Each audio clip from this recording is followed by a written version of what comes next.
Hello, I'm Jasmine Greenamyer, the Vice President of Global Strategic Partnerships at EMD Serrano. We're a healthcare company that has office locations in both the North and the South Shore of the Greater Boston area. I'm speaking to you today as the head of our Global Embracing Cares initiative. We recently conducted a survey that was this past September, and we got the survey results this past November, where we were looking at the impact of caregiving for those of us caring for loved ones with chronic health conditions.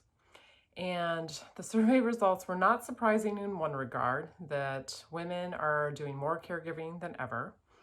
But what was surprising to us is to see how many of us are expressing burnout and feel like we have no one to talk to. In fact, we saw that most women said, I know I should talk to someone about how stressed I am, but only 15% were doing so. And even more tragic to us was seeing that about 1/3 of us felt like we had absolutely no one to do that with. So I wanted to come today and say, let's pause. Let's give ourselves permission for self-care. And I don't want to be glib about this because I know many of us have very extenuating circumstances. Some of us are caring for children.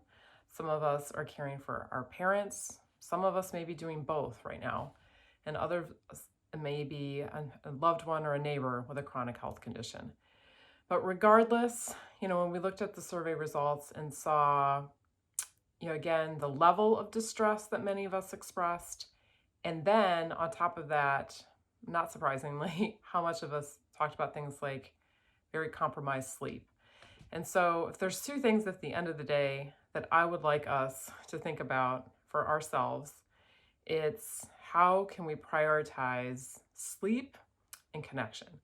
And I know these are basics, but going back to sleep, listen, we know at the end of the day, this is how our body works out stress, our mind works out stress, and just the direct relationship it has to just the choices we make, right? We're more likely to prioritize eating well, drinking well, and being able to spend some time exercising.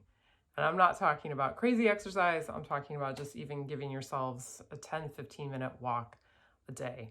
But going back to sleep, just some fundamental basics. And I know it's because our mind is going, but we always talk about with caregiving, we know this is a marathon, not a sprint, and just how important it is for you to be able to be at your best and navigating whatever is going to come at you on any given day. And the second thing I'm going to come back to is just connection. How much we know that makes a difference for so many of us, right? And our ability to absorb sometimes the stress, the joy, but all that you have to navigate with caregiving. And the other thing I think is really important for us at the end of the day as working women is having supportive work environments, right?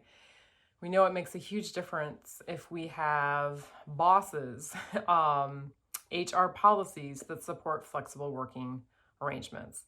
And I would say if you do not have that, I'm sorry. That would be one of those things I would just hugely be trying to advocate for and to be doing that at a group level.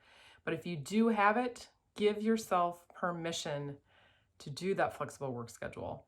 I know, I feel like caregivers get more done and lean in more compassionately than those of us who are not caregivers. So at the end of the day, flexible working arrangements.